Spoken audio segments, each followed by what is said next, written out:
Hey guys, today let's build a code on how to convert JSON to CSV file. So నేను JSON input అయితే ఇచ్చేసాను. So ఇప్పుడు కోడ్లోకి వెళ్ళిపోతే JSON module అయితే import చేయాలి. So next with statement with statement use చేసి code అయితే build చేద్దాం. ఇక్కడ నేను పాత్ అయితే కాపీ చేస్తున్నా. ఇదంతా అవసరం లేదు మనకి. ఈ కన్వర్ట్ JSON CSV ఇది సరిపోతుంది. ముందు R ఇవ్వాలి. R ఎందుకు ఇవ్వాలి అంటే ఇంటర్ప్రిటర్కి అర్థం కావడానికి దిస్ ఈజ్ ఈ ఫైల్ సేఫే ఈ ఫైల్ యూజ్ చేయడానికి అని పాత్ యూజ్ చేయడానికి అని ఇంకో ఆర్ ఇచ్చాను, అది రీడ్ పర్పస్. సో డేటాని ఇంకో వేరియబుల్ యూజ్ చేస్తున్నాను. అందులో JSON డాట్ లోడ్స్ అనేది మెథడ్ డాట్ రీడ్ పెట్టాను లోపల. మనకి రీడ్ అనేది కూడా ఒక మెథడ్, రీడ్ అవుతుంది డేటా మనకి. సో నెక్స్ట్ అవుట్పుట్ అని ఇంకో వేరియబుల్ తీసుకుంటున్నా, కామాని జాయిన్ చేస్తున్నా. జాయిన్ అంటే లైక్ కంబైన్ చేస్తుంది స్ట్రింగ్స్ని. స్ట్రింగ్ మెథడ్ జాయిన్ అనేది, అందులో డేటా అయితే ఇచ్చేసాను. సో ఫర్ లూప్ యూజ్ చేసి కోడ్ అయితే బిల్డ్ చేద్దాం. For person and data. Person అంటే ఇక్కడ ఇటరబుల్ వేరియబుల్. అవుట్పుట్ అయితే ఇంక్రిమెంట్ చేద్దాం. ఇందులో ఎఫ్ స్ట్రింగ్స్ యూజ్ చేస్తున్నా. స్లాష్ అన్న ఎస్కేప్ సీక్వెన్స్ క్యారెక్టర్ నెక్స్ట్ లైన్లో ప్రింట్ అవ్వడానికి.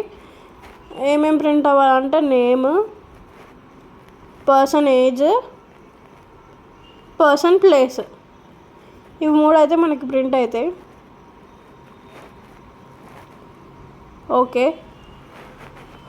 Next with open.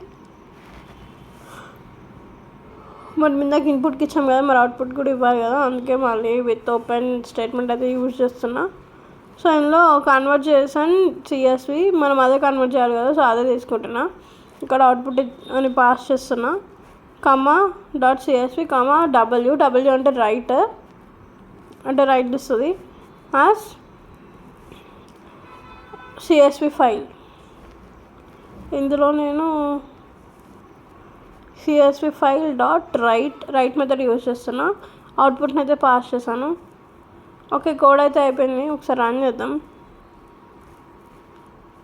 ఇక్కడ కన్వర్ట్ అయినట్టు మనకేం అర్థం కావట్లేదు కదా, సో యూజర్ ఇంటర్ఫేస్ కోసం నేను ఒక ప్రింట్ స్టేట్మెంట్ ఇస్తున్నా, సక్సెస్ఫుల్లీ కన్వర్టెడ్ అని.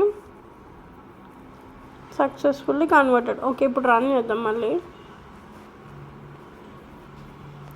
చూడండి, సక్సెస్ఫుల్లీ కన్వర్టెడ్ అని వచ్చింది. ఒకసారి ఫైల్లోకి వెళ్ళైతే పాత్లోకి వెళ్ళైతే చూద్దాం. అవుట్పుట్ అనే ఒక CSV ఫైల్ అయితే క్రియేట్ అయింది. చూడండి, నాకు ఇన్పుట్ ఏమి ఇచ్చానో అదే వచ్చింది ఇక్కడ. నా I want change the input. ఒకసారి ఇన్పుట్ చేంజ్ చేసి చూద్దాం ఇక్కడ ఏమొస్తుందో. ఇన్పుట్లోకి వెళ్ళి సో ఇక నేను ఫస్టే JSON ఫార్మాట్లో ఇన్పుట్ అయితే తీసుకున్నా. ఓకే, ఇప్పుడు మళ్ళీ రన్ చేద్దాం. ఇక్కడ చేంజ్ చేసిన ఇన్పుట్టే మనకు రావాలి అవుట్పుట్లో. చూడండి, చేంజ్ చేసిన అవుట్పుట్ వచ్చింది, సుభాషిష్ 30. సో మీరు కూడా ట్రై చేసి comment below. Thank you for watching.